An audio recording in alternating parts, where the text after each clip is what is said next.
সুপ্রিয় দর্শক, নিউজ বাংলায় আপনাদের স্বাগত জানাচ্ছি। আমি মোহাম্মদ জিয়াউদ্দিন। দর্শক, ডেস্টিনি 2000 লিমিটেডের জন্ম হয় 2001 সালের 5ই জানুয়ারি এবং এক দশক পরে তাদের গ্রাহক সংখ্যা দাঁড়ায় 45 লক্ষ।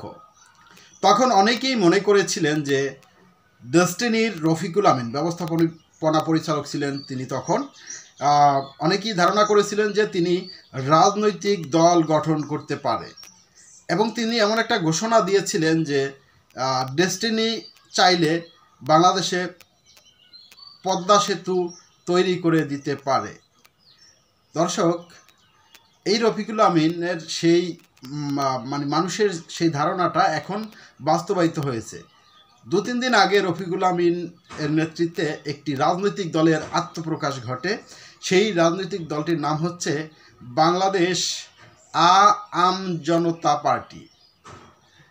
দর্শক, 2022 সালে 1 সেপ্টেম্বর হাইকোর্ট ডেস্টিনির পরিচালনা পর্ষদ পুনর্গঠন করে দেন। বর্তমানে চেয়ারম্যান সুপ্রিম কোর্টের আইনজীবী প্রশান্ত ভূষণ বড়ুয়া বর্তমানে দায়িত্বে আছেন। দর্শক, রফিকুল আমিন বলেছিলেন যে আমাকে ডেস্টিনির এমডি করলে ক্ষতিগ্রস্তদের টাকা ফেরত দেওয়া হবে। মুক্তি পাওয়ার পরে এই যে তার রাজনৈতিক দলের আত্মপ্রকাশ যেদিন হয় সেই দিনই একথা তিনি বলেছেন। দর্শক, খবরে বলা হয়েছে ডেস্টিনি 2000 লিমিটেডের সাবেক ব্যবস্থাপনা পরিচালক রফিকুল আমিন বলেছেন বর্তমানে কোম্পানির যে ব্যবস্থাপনা পরিষদ রয়েছে তাদেরকেই ক্ষতিগ্রস্ত গ্রাহকদের পাওনা টাকা পরিশোধ করতে হবে। তবে যদি আমাকে বর্তমানে পরিচালনা পরিষদে অন্তর্ভুক্ত এমডি করা হয় তাহলে পরের মাস থেকে ক্ষতিগ্রস্তরা তাদের টাকা ফেরত পাবে। মানে তাকে এমডি করা হলে পরবর্তী মাস থেকে সে ক্ষতিগ্রস্ত গ্রাহকদের টাকা ফেরত দিতে শুরু করবে। বৃহস্পতিবার 17 এপ্রিল রাজধানীর বনানীতে হোটেল শেরাটনে তার নেতৃত্বাধীন নতুন